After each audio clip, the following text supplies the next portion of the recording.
बिस्मिल्लाहिर्रहमानिर्रहीम। अस्सलाम वालेकुम नाज़रीन, अल्लाह ताला के फ़ज़ल करम और शुक्र के साथ नईम खालत बिल्कुल ठीक ठाक एक बार फिर से आपकी खिदमत में हाज़िर है अपनी एक नई वीडियो के साथ। मुझे उम्मीद है कि आप सब बिल्कुल खैरियत से होंगे, बिल्कुल ठीक ठाक होंगे और अल्लाह पाक से दुआ गो हूँ कि वो आपको हमेशा अपनी रहमतों के साए तले अपनी हिफाजत में रखे। तो नाज़रीन, चावल की फ़सल शायद वो फ़सल है जिसे गंदम के बाद हमारे इलाके में और शायद पूरे पाकिस्तान में इंसानी खुराक के तौर पर गंदम के बाद सबसे ज़्यादा चावल खाए जाते हैं।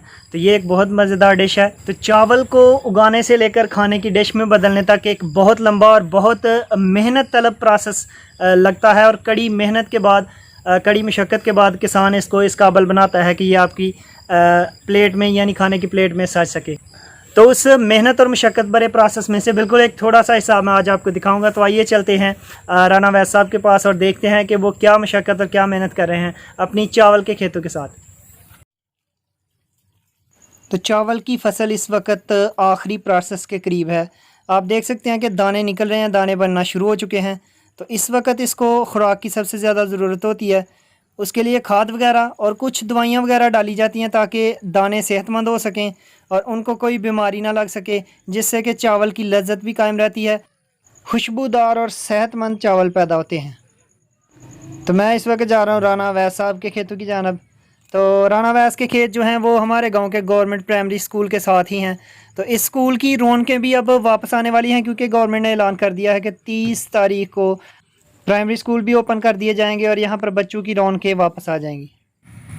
Hello everyone, I hope you all fine. My name is Rana Awais. अस्सलाम वालेकुम।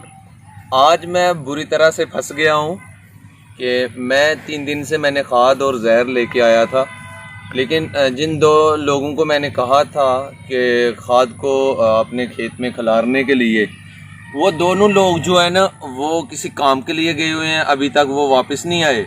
तो मेरे अब्बू मुझे बार बार पूछ रहे थे, तो मैंने सोचा कि मैं खुद ही चले जाता हूँ, कोशिश करता हूँ कि मैं आज खुद 1 एकड़ में खिलारता हूँ।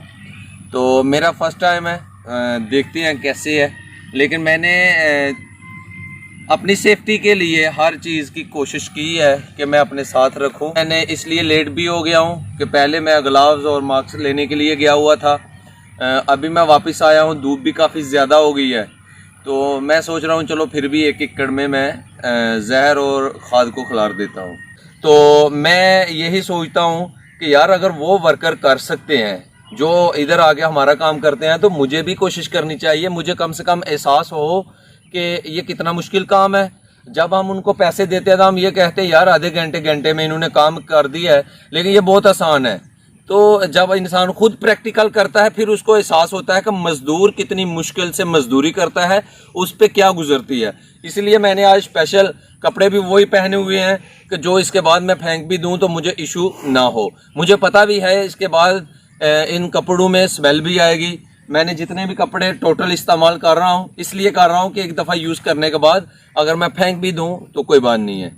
तो आपको भी एहतियात करनी चाहिए। जो कपड़े आप इस्तेमाल करते हैं तो कम से कम ऐसे कपड़े इस्तेमाल करें जो बाद में इस्तेमाल के लिए ना हो। अगर आपने ऐसे इस्तेमाल भी करने हैं तो उनको अच्छी तरह धो लें, उसके अंदर से स्मेल मुकम्मल ख़त्म हो, फिर आप इस्तेमाल करें, क्योंकि इसकी स्मेल बहुत बुरी है। तो हमारे जितने भी किसान हैं, मेरे जैसे भी जो हैं, न्यू जनरेशन के जितने भी लड़के भी हैं, हम लोग एक चीज़ की कमी का मिस्टेक कर देते हैं। और सबसे पहले तो ये चाहिए जिस कंपनी फोर्ड कंपनी का अगर जहर है तो उनको चाहिए कि बीच में 1 अदद ग्लव्स जो है ना वो ज़रूर होने चाहिए। पिछले साल जो आदमी खाद खिला रहे थे और जहर, उन लोगों का उनमें से एक आदमी का ऐसा हुआ कि उनके हार्ट को कुछ मसला हो गया था कि उसने ना कपड़ा कोई लिया हुआ था, ना मास्क लिया हुआ था और हाथों पे ग्लव्स भी नहीं लगाए हुए थे। और इस जहर का इतनी असर होता है कि 12 घंटे तक आपके हाथों में से स्मेल नहीं जाती। तो हमें चाहिए, सबसे पहले तो चाहिए उस कंपनी को जिसकी ये जहर है, उसको चाहिए कि उसके अंदर ही ग्लव्स 1 अदद होने चाहिए कि जितने किसान हैं वो कम से कम अपनी सेफ्टी कर सके। तो आइए चलते हैं, इसको मिक्स करते हैं, उसके बाद मैं खेत में खिलाता हूँ। तो ये राणा साहब कितना 1 एकड़ के लिए आप लेकर आए हैं, कितनी खाद है? 1 एकड़ के लिए मैं लेके आया हूँ। तो 1 एकड़ में पहले भी हम लोगों ने ऐसे किया था जिंक के 2 थैले डाले थे और एक बोरी जो है वो यूरिया की। मैंने लेट हो गया था, डीएपी मैंने नहीं डाल सका, तो उस वक्त भी एक बोरी मैंने डाली थी। ये जो है ये छोटी बोरी है, ये 2 हैं, तो एक अदद जो है ये 7 kg वाला जहर का है, फोर्ड का। तो ये जहर कीड़े मकोड़ों के लिए है, टिड्डी वगैरह के लिए? जी जी, और जो इनको हड्डा आगे पीछे बीमारी का इशू होता है, वो चावल जो है ना वो अच्छे होते हैं, फिर उनको बीमारी नहीं लगती। जी, जैसे दाना जो है वो ब्लैक कलर में, ब्लैक की शक्ल में हो जाता है, तो वो चावल जो है ना वो कमज़ोर होते हैं। इस जहर डालने से ये होगा कि चावल जो हैं वो तंदुरुस्त होंगे और लज्जतदार होंगे। जी बेहतरीन। तो अभी इनकी मिक्सिंग का प्रोसेस होगा, उसके लिए एहतियाती तदाबीर, ग्लव्स वगैरह और मास्क वगैरह रखें ताकि आपको जहर से या इस दवाई से या इस केमिकल से कोई प्रॉब्लम ना हो। इसकी गैसें जब निकलेंगी वो आपके सांस में शामिल होंगी तो आपको प्रॉब्लम हो सकती है। ऐसा भी हुआ था, मेरे एक अजीज थे, ये बॉर्डर एरिया के वापटा में ऑफिसर थे जी। तो उन्होंने तकरीबन 3 साल पहले खुद ही वो ऐसे का, उन्होंने भी पहले कभी नहीं किया था, तो उनको हार्ट का इशू हो गया तो उनकी डेथ हो गई थी। उसकी वजह ये थी कि हम लोग सेफ्टी के लिए कोई भी चीज इस्तेमाल नहीं करते। काम तो खतरनाक। चलिए पहले इसको ओपन करते हैं, खाद और दवाई मिक्स करने के बाद इसको डालेंगे।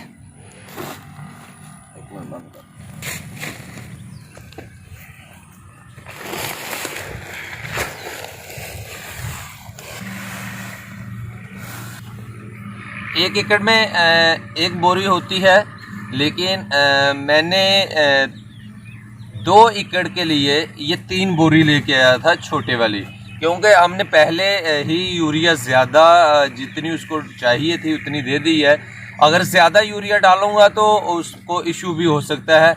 उसको कहते हैं बब्बल हो जाएगी, उस पर फल नहीं इतना लगेगा, लेकिन वो उसकी हाइट जो है ना वो ज़्यादा हो जाएगी, लेकिन फल नहीं इतना लगेगा। उसका जो नाड़ होता है वो कमज़ोर हो जाएगा। तो इस वजह से मैं अभी इसको ओपन करने लगा हूँ जहर को। तो ये इसके अंदर डालते हैं, यही सबसे ख़तरनाक है। इस दवाई को अभी खाद के अंदर डालेंगे और मिक्स करने के बाद फिर हम इसको स्टार्ट करेंगे। ये इसका वज़न बेशक 7 kg है, लेकिन ये ज़्यादा इसका काम इसी का होगा। हर बीमारी को कंट्रोल इसी ने करना है।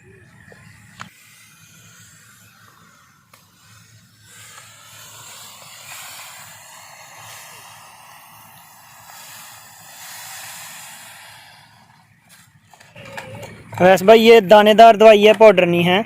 ये दानेदार है जी। पाउडर जो है वो मुश्किल होता थोड़ा सा, क्योंकि पाउडर का ये होता है कि पाउडर वो ज़्यादा खतरनाक होता है तो ये भी खतरनाक, ये वाली मेडिसिन भी, लेकिन वो ज़्यादा उसके इश्यूज ज़्यादा होते हैं, क्योंकि वो पाउडर उड़ के सारा अपने ऊपर यानी अपनी तरफ आएगा। जी जी जी। तो ये दानेदार का ये है कि ये दूर तक बिखेरते जाएंगे आप आराम से। जी जी, ऐसी बात। इसकी स्मेल बहुत अजीब है, ये काफ़ी देर तक इसकी स्मेल आती रहती है। ऊपर से गर्मी भी है इस वक्त,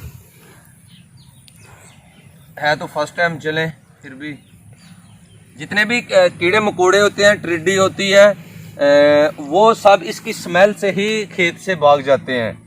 तो आप खुद अंदाज़ा कर लें, अगर इसकी स्मेल से वो भाग जाते हैं तो इसके असर कैसा होगा। तो गर्मी बहुत ज़्यादा, गर्मी की वजह से पसीना जो है काफ़ी ज़्यादा आ रहा है।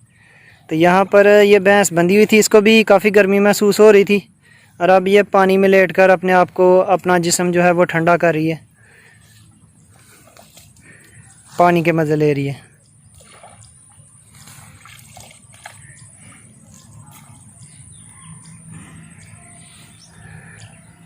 तो ये चावल की फसल के जो आजकल दिन हैं, ये दिन होते हैं हर तरफ हरियाली हरियाली होती है, मुकम्मल हरा भरा तमाम खेत नज़र आ रहे होते हैं। तो ये बहुत ही खूबसूरत नज़ारा होता है हर साइड का। आप जिस तरफ भी नज़र दौड़ाएंगे दूर दूर तक हरियाली नज़र आएगी आपको इस वक्त गांव की ज़िंदगी में। तो विलेज लाइफ में ये मनाज़र ज़्यादा देखने को मिलते हैं। शहर में तो गाड़ियों के धुएँ और फैक्ट्रियों के शोर शराबे की वजह से ऐसा कुछ देखने को नहीं मिलता। वैसे भी वहाँ पर काफ़ी ज़्यादा रश होता है, हर तरफ बिल्डिंग होती है, ऊंची ऊंची बिल्डिंग्स की वजह से इस तरह के नज़ारे कम मिलते हैं। वैस भाई ने तैयारी पकड़ ली, अब जा रहे हैं खेत की जानब। काम तो मुश्किल है, चलो स्टार्ट करते हैं फिर भी। तो आजकल चूँकि बारिशों के दिन हैं, चावलों की फसल में हर जगह पर पानी खड़ा होता है। इसके लिए और पानी भी दवाइयाँ और जहर वाला पानी होता है। इसके लिए आपको यह एहतियात भी ज़रूरी है कि आपके पाँव में ज़ख़म वगैरह नहीं होना चाहिए। अगर ज़ख़म होगा तो दवाई का असर जो है आपके ज़ख़म के ज़रिए आपके जिस्म में दाखिल हो सकता है। और मज़ीद एक ख़तरा ये भी है कि यहाँ पर सांप वगैरह और मुख्तलिफ मोज़ी जानवर जैसे कि सपोले और नेवले वगैरह वो निकलते रहते हैं, तो उनसे भी ख़तरा होता है किसानों को। तो ये भी एक ख़तरनाक काम है।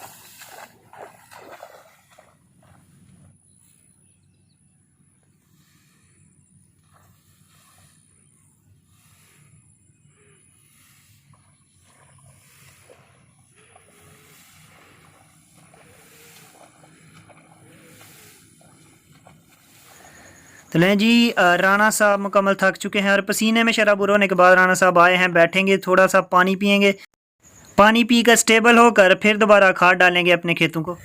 जी नाज़रीन, तो आज की वीडियो के बारे में अपनी कीमती राय से ज़रूर आगाह कीजिएगा, क्योंकि आपके फीडबैक और आपके कमेंट्स हमारे लिए हौसला अफजाई हैं और इसी तरह मज़ीद काम करने का हौसला बढ़ता है। अगर कोई चीज़ अच्छी ना भी लगे तो वो भी बता दिया करें कमेंट में, ताकि आइंदा आने वाली वीडियोज़ में ऐसी चीज़ों को अवॉइड किया जा सके, बचा जा सके। और आपका बहुत शुक्रगुजार हूँ कि आपने मुझे इस काबिल बनाया है कि मैं पहले क्या था और अब क्या हूँ, मुझे बोलने का भी नहीं पता था, लेकिन आप सबकी मेहरबानी से, आप सबकी हौसला अफजाई से मैं आज इस मुकाम पर हूँ और इंशाल्लाह मज़ीद आप मुझे बेहतर से बेहतर बना रहे हैं। आप सबका बहुत शुक्रिया। तो आज तक के लिए बस इतना ही था। अपना बहुत सा ख्याल रखिएगा, दुआओं में याद रखिएगा। आपके लिए बहुत सी दुआएं, बहुत सा प्यार। अगली वीडियो तक नईम खालिद को दीजिए इजाज़त। अपना बहुत सा ख्याल रखिएगा। अल्लाह हाफ़िज़, अल्लाह निगहबान।